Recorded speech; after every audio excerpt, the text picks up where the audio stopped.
یہ تو کہتے ہیں کہ علی علیہ السلام خلیفہ ہی نہیں ہے. یہاں پر امام ابو داؤد نے علی علیہ السلام لکھا. ابو داؤد 4646. حضرت سفینہ کو اتنا غصہ آیا, ترمذی کے الفاظ ہیں 2226, انہوں نے کہا بنو امیہ کی پیٹھ سے یہ جھوٹ نکلا ہے جہاں سے یہ ہوا خارج کرتے ہیں. یہ کہتے ہیں علی خلیفہ نہیں ہے. حق تو یہ ہے کہ ان کی حکومت شریر ترین بادشاہت ہے اس روئے ارض پہ. کیوں؟ انہوں نے خلافت راشدہ کا زمانہ دیکھا تھا. جب اس سے کمپیئر کرتے تھے تو کہتے تھے یہ تو کاٹ کھانے والی ملوکیت اور یہ بدترین بادشاہت ہے. ہاں جب آنے والا دور سے کرے تو وہ رحمت ہے, کیونکہ آنے والا دور اس سے بھی ورس تھا. لہٰذا یہ میں نے الحمدللہ سلف کا فہم اس حوالے سے بالکل کلیئر کر دیا. اور اس حوالے سے اور سلف کا فہم اگر کسی نے دیکھنا ہو احادیث, یہ 50 پڑھ لیں. اور میرا لیکچر 101 نمبر مسئلہ, اس میں عبد الرحمن بن ابی بکر کا فہم صحیح بخاری سے, مقدام بن مادی کا فہم سنن ابی داؤد سے, اور عمار بن یاسر کا فہم صحیح بخاری سے. یہ کافی ساری احادیث ہیں جس میں بالکل کلیئر ہو جائے گا کہ یہ تمام صحابہ کرام علیہم رضوان کون سی چیز حق سمجھتے تھے اور کس کو باطل. سورۃ الاحزاب کی آیت نمبر 57 ہے بھائیو. بسم اللہ الرحمن الرحیم. ان الذین یؤذون اللہ ورسولہ لعنہم اللہ فی الدنیا والآخرہ. بے شک جو لوگ اللہ اور اس کے رسول کو تکلیف دیتے ہیں دنیا کی زندگی میں بھی ان پر اللہ کی لعنت اور آخرت کی زندگی میں بھی لعنت.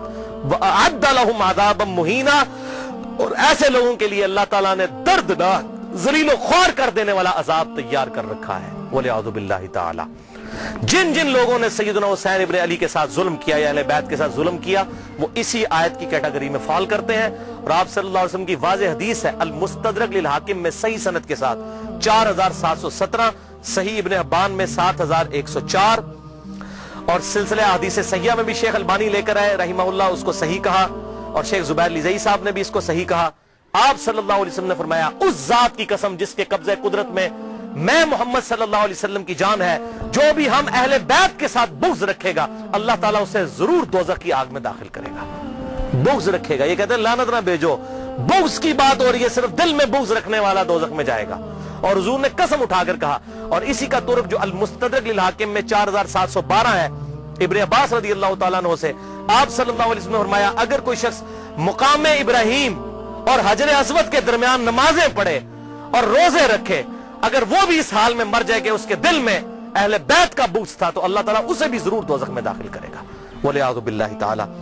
میں اپنی گفتگو کا اینڈ بخاری اور مسلم کے بنیادی راوی امام ابو حنیفہ رحمۃ اللہ علیہ کے دادا استاد ابراہیم نخعی تابعی المتوفى 96 ہجری کے اس قول پر کرتا ہوں جو صحیح سند کے ساتھ المعجم الکبیر طبرانی میں انٹرنیشنل نمبر کے مطابق 2829 نمبر ہے, جلد 3 صفحہ 112 پر ابراہیم نخعی رحمہ اللہ فرماتے ہیں, کنکلوڈنگ بات ہے, اگر بالفرض میں ان لوگوں میں شامل ہوتا کہ جنہوں نے حسین ابن علی کو قتل کیا تھا اور قیامت والے دن اللہ تعالیٰ مجھے معاف بھی کر دیتا اور میں جنت میں بھی داخل ہو جاتا, تب بھی میں جنت میں حضور کو اپنی شکل نہ دکھا سکتا کہ حضور کہیں مجھ سے پوچھ ہی نہ لے کہ تو دنیا میں میرے حسین کے قاتلوں میں شامل تھا.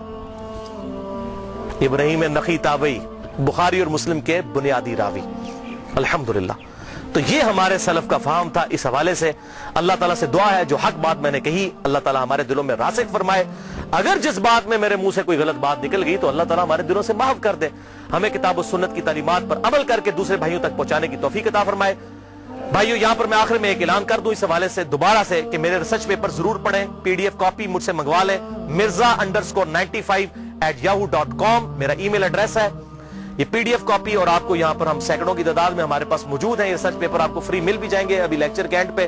اور دوسرا میرے یہ جو 10 لیکچر آج کو ملا کر یہ لیکچرز جو ہے تلک عشرۃ کاملہ 10 مکمل ہو چکے ہیں فکر حسین کے حوالے سے رضی اللہ عنہ. اللہ تعالیٰ سے دعا ہے کہ ہمیں اس فکر کو پھیلانے کی توفیق عطا فرمائے. سبحانک اللہم و بحمدک اشہد ان لا الہ الا انت استغفرک و اتوب الیک وما علینا الا البلاغ المبین.